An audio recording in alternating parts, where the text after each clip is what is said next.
There are traits that you can exhibit while playing drums, even as a solid intermediate drummer, that can leave a bad impression about your play and even send a message to pro drummers and pro musicians that you're a beginner drummer. So I've been a professional drum teacher for a couple of years now, and I can tell you very confidently that a lot of drummers are placed far below their actual skill level. And this is because of some traits or habits that can easily be fixed, but they are either just not aware of it or they do not know how to fix these challenges. So I'm going to run through a list of common habits that I've noticed, particularly with intermediate drummers, that they need to fix so that in the event of an audition or just regular playing, you don't leave the impression on people that you are just a beginner drummer that has spent a lot of time around the kit. So the first habit is the rim shots, and how many drummers don't know how to properly use their rim shots. And in fact, people mistake the rim shots for something called the cross stick. So the rim shot is actually when you play your snare drums and you have, not just your snare drum, rim shots are not played only on the snare drum, but particularly on the snare drum. So you have the middle of your stick hitting the rim, and then the neck to the tip of your stick hitting the center of the drums. You understand? So you're going to have a sound like this. Now I'm going to let you know the difference between a rim shot and a normal strike on the snare drum. So normally it's going to sound something like this. But with a rim shot, we have this. So I don't know if you can hear it very clearly. The rim shot seems to have more aggression and brings out more tone from the snare drum because we're hitting the rim and adding to the volume and just the tone of the snare drum generally. Do you understand? The issue that a lot of drummers have is, for some drummers, they don't use the rim shots at all. And one thing you should notice is that when you're playing, particularly in a loud, situation, you're playing loud and you're like in an auditorium or a big event center, hitting just the snare at the center sometimes doesn't always bring out the full tone of the snare drum. Do you understand? So that's a problem on its own. And then for some other drummers, they try to hit the rim shot, but they've not practiced accurately enough to hit the rim shot without having those moments where they're playing. For instance, we're playing a groove now, and we have.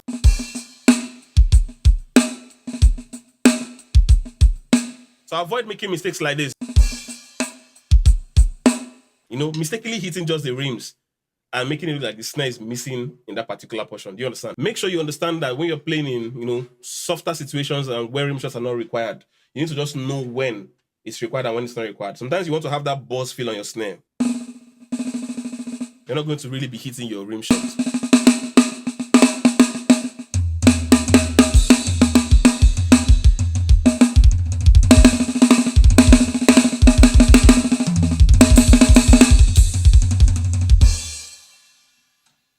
So the next thing that is a very big challenge I've seen with some drummers, and I've made a video about this before, and in that video I spoke about how it really pisses me off, but here I'm going to help you guys, is the cross stick, which is what people actually mistake for the rim shot. People think rim shot is actually this, but this is called the cross stick.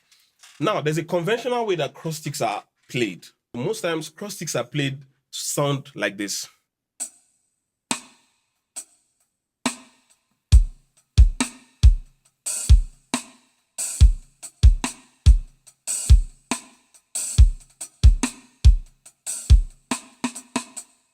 See the sound I'm trying to get from there? But challenge I have with drummers most times is, and that's what I said pisses me off, the carelessness that I see when they're trying to just play, and they can just absent-mindedly play. Are you hearing that sound? But if you want to get the proper cross stick sound that you hear most times in records, you're going to pick your stick and make sure somewhere around 3/4 of your stick is hitting the hoop of your snare drum. And then your hand is forming some sort of like a hollow path. You see? Your hand is part of what is producing the sound. So it's like you're holding, I don't know if you can see from this angle, you're holding with these two fingers and then you let it go. See that?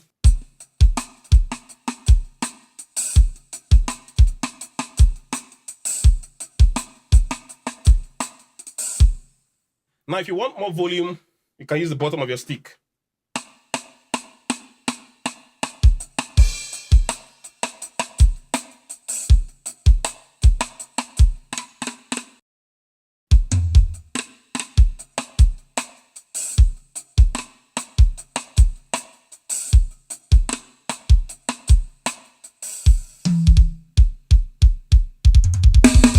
So the last time I spoke about this in the video, I know some of you were commenting, talking about how your cross stick you can, try different postures and try to get different sounds. I understand that. But what I'm trying to say is most of the things you hear most times in records as regards to a clean cross stick sound, my focus is on, killing the carelessness I see sometimes. You can't just put your hand anywhere on the snare drum and expect to have a good cross stick sound. That very nice cross stick sound is gotten at a particular range. And sometimes maybe you want a deeper sound, you can shift it a little bit more for a deeper sound. But somewhere around here, you get something like this. Do you get? Now, the third thing I'm going to be talking about today has to do with technique.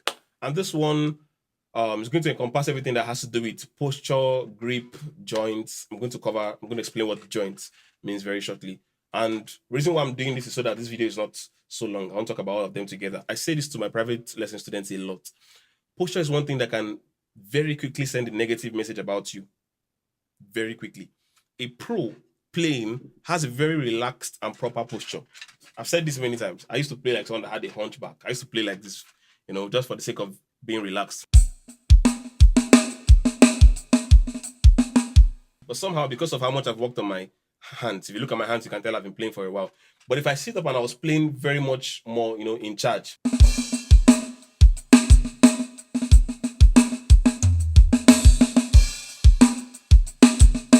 Even without playing anything complex, you can tell that this person is in charge of what he's playing. He understands what he's doing.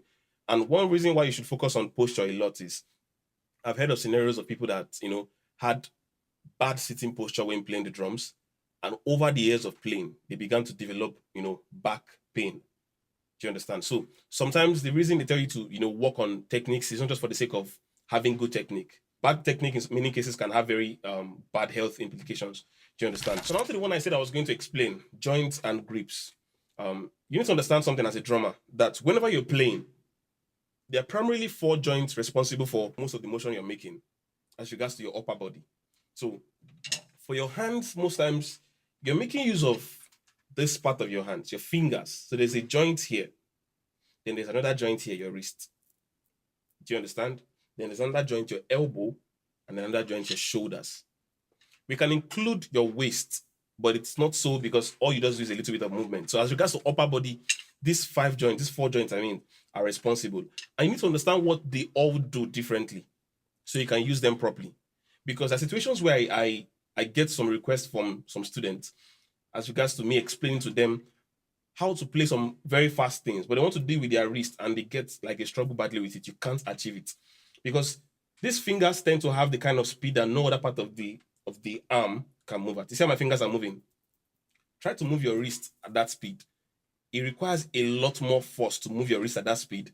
In fact, it's almost impossible to have your elbow or your shoulder move at that speed. So we need to understand what each of these joints stand for and how to use them. So when we're playing the crazy fast stuff, we put the pressure on the fingers. I always say this in my videos. Watch my hands now. I'm trying to do something. I hope you can see this finger.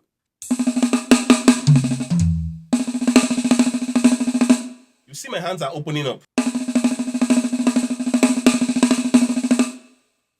Do you get that? But when it comes to your wrist most times is responsible for things like strength.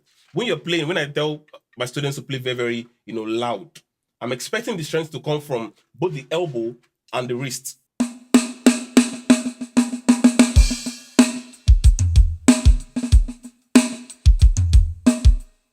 But you see, as small as that ghost note we did right there, it was the finger that did that. Do you understand? Then things like the crossovers, when you're playing things like, are you seeing that we've included the shoulders? So it's as if the more it's coming down, the motion is increasing. But the more it's going up, the motion is decreasing. There's less motion as you go up here. So one challenge I've noticed is that drummers don't really pay attention to things like this. Some drummers, not all drummers. Do you understand? And when you do that, it tells on your play. Sometimes you're stressing the wrong joint and it affects your play and reduces the amount of result you can actually get. Same thing with grip. So work on grip is something I feel like is basic, but you can also work on it a lot. Go back and fix your grip if you have bad grip. Do you understand? I've seen very good drummers play at this point, but if you know you can't do things like how they do it, make sure your hand is always at 3/4 point of your stick. And practice things like this. Build a solid grip. Know when to hit solid and lock your stick, and know when to open up and let the fingers do the whole thing. Do you understand? So I was about ending this video, but I just thought to give you guys a bonus, which is something that I think is also going to help you a lot. One thing I've noticed drummers struggle a lot with is trying to play a groove between the hi-hat and the snare, and for some reason trying to force your left hand to always go over your right hand. See what I mean here? So having a groove like this.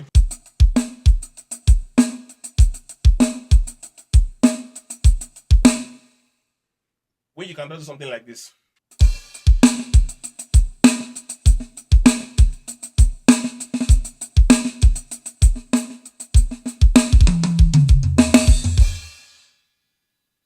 See what I did there? So sending your left hand just beneath.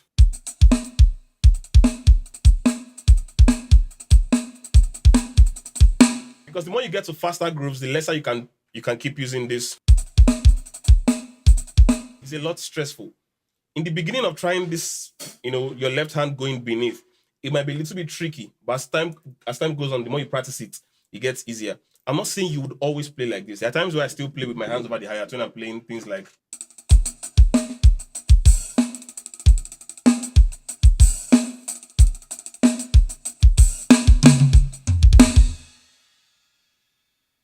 But, having that other skill is a very important one to have, so you don't always stress over very basic things. So I just thought to make this video, covering habits that I feel like drummers should really work on. So you stop sending negative impression about your level. Some of you are already good enough, but you just make one or two little mistakes that send you off, and in auditions, you lose opportunities because you're exhibiting traits of a beginner. You get? So I hope this video was helpful. Let me know in the comments which of these tips you were guilty of and what you're going to be working on. I'll see you in the very next video. Peace, guys.